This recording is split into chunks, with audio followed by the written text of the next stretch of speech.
the revenge game, which was one of the best games One this of the weekend. best games, Absolute, yes. one of the best games in recent memory, to be honest. This game was phenomenal. It A was. game that I think everybody would have voted as the most likely to be a 13-10 game ends up being one of the second highest scoring game in the entire weekend. With the Steelers beating the Jets. Aaron Rodgers takes down his former team with Justin Fields facing his former team 34-32 in honestly heartbreaking fashion for the Jets. It was pretty heartbreaking. Another game that we completely whiffed on the preview, man. I was shocked, dude. I was shocked by both the quarterbacks' performances, specifically Fields. Fields was so good that it's like, okay, now we have to put him on QB rehabilitation watch, right? Like that Sam Darnold, Geno Smith, who we just got done talking about, Baker Mayfield, if you want to throw him in there, watch, because Fields was really, really good in this game. And he looked like a different player, man. He was going to more of his checkdowns. He was throwing stuff that was more over the middle, which he just never did as a young player. He seemed like he was trusting his eyes again. Was accurate, and he still brings a ton in the run game. So I was kind of gutted for him that they had to lose this game, because I mean, it's also a revenge game for him, right? We're talking about the Rodgers revenge. It was also the Justin Fields revenge game. So yeah, it was kind of unfortunate that a team had to lose this game. Aaron Rodgers, I thought, dude, the number one thing that stood out to me with Rodgers was he played within Arthur Smith's system. Like he let Arthur Smith do his thing, which worked, by the way. Whether, we can get into was the 4 touchdowns and 0 interceptions, was that really indicative of his performance? Maybe not completely, but to me, it doesn't really matter if your offense is putting up 34 points. Aaron Rodgers looked really good within this system. And if he lets Arthur Smith coach him, man, it's an intriguing team and an intriguing offense. It really is. And you're right. I mean, to be honest, we talked about it a little bit with the Steelers have pretty much just been a game manager away, right? It's kind of like the 49ers back in the Alex Smith days, where if you just, and really even just under Shanahan in general, if you just put somebody who can manage the game and not screw up consistently, the team's going to be fine. And it showed immediately. DK looked good. He did have a drop in there that was pretty bad, but he was also making plays when he got the ball in his hands. But you're completely right. Arthur Smith probably deserves the most credit for this win, in my opinion. He schemed a fantastic game plan for the Steelers offense against this Jets defense. Wide open receivers everywhere, dude. Wide open. And that's the thing. And that's why, people will say what they will about PFF, but that's just why Aaron Rodgers' grade's not that good, is because he didn't make any big time throws. He had 1 turnover where they went in there. He didn't have to, though. That's the thing. And that's the perfect situation to put him in. Don't put your 40-year-old quarterback in a situation where he has to do that. Who can't move like he used to, man. He can't move like he used to. And I'm kind of surprised that it's probably because the guy was wide open, but that I think his last touchdown was probably potentially a big time throw to me.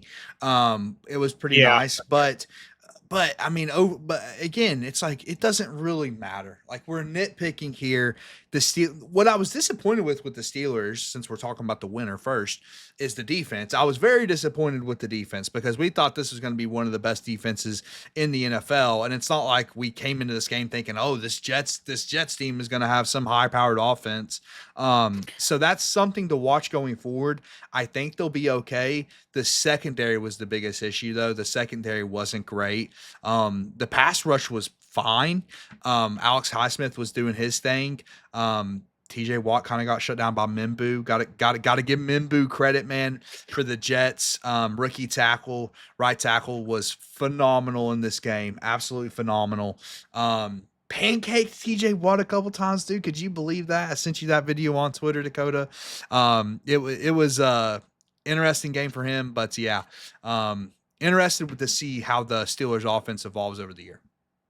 Absolutely. And I mean, they looked solid, and Aaron Rodgers did enough. And flipping back to the other side, which you were just touching on, the Steelers led in week 1 so far. They had a 44% pressure rate. They generated pressure on 44% of dropbacks. So that puts into perspective the game that Justin Fields had, because he did play phenomenal. He finished as the 2nd highest graded passer by PFF. And that's where I hate being like, biased in any of this or like feeling bad for more than one or the other, but I feel horrible for Justin Fields because he played a fantastic game in a game where it's obvious that the lack of pass catchers will probably catch up to the Jets. Where outside of Garrett Wilson, they're thin there. Yeah. But Justin Fields' ability on his legs, dude. I mean, him running the ball is phenomenal consistently. But this may have been his best game, and ended up losing. And the reason he lost was because of a fumble that was by the backup kick returner. So the returner gets hurt, backup comes in and fumbles after they were up 2 scores. So they were up 2 scores.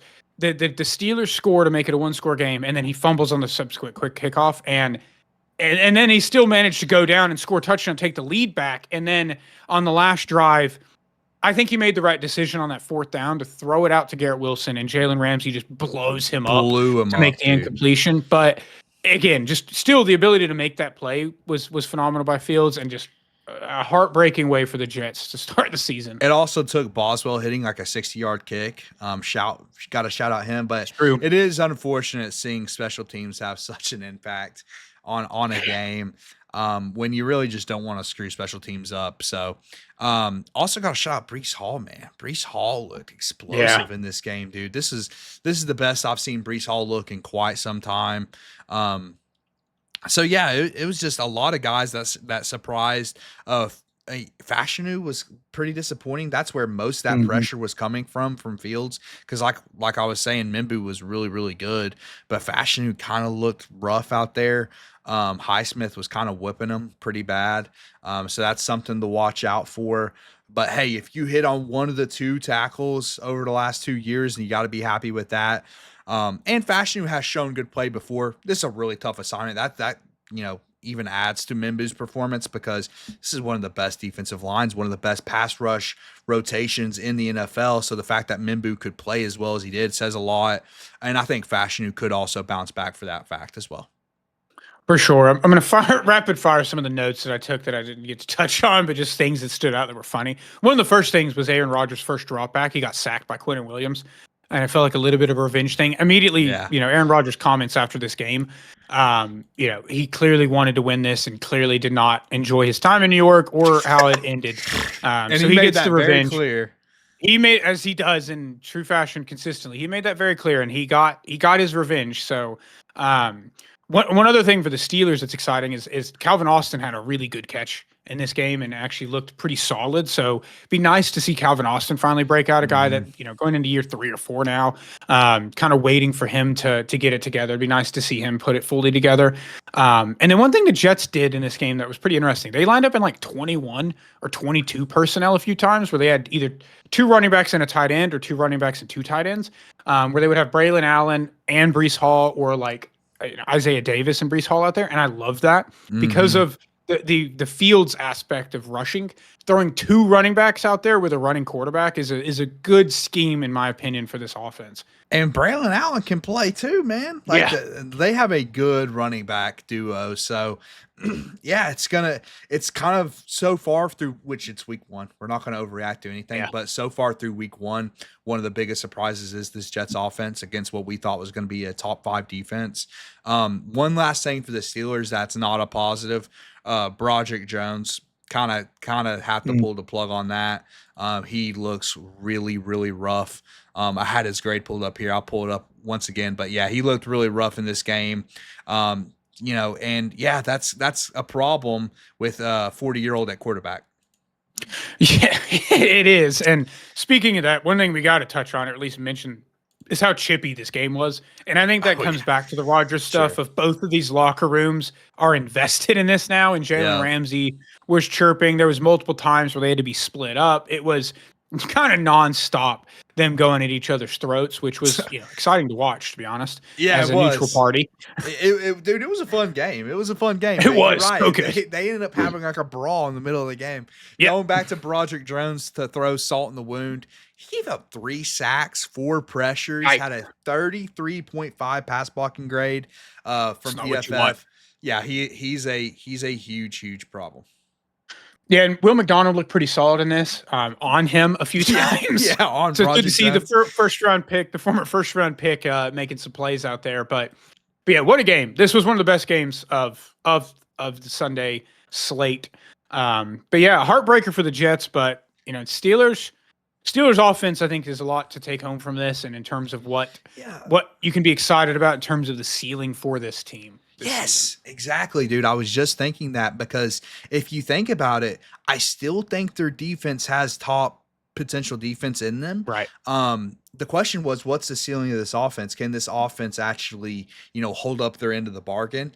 If they can, week after week, then all of a sudden, I mean, the Steelers are a live threat in the AFC. Absolutely. And then one last thing before we move on, just rookie watch, because we've kind of done that. Caleb Johnson had 1 carry in this game, which is notable. Jalen Warren got it, and Kenneth Gatewell got it. So the Caleb Johnson stock, especially for fantasy, not great, man. Yeah. Put him on, if too late, put him on taxi. I hope he was already there in the dynasty league.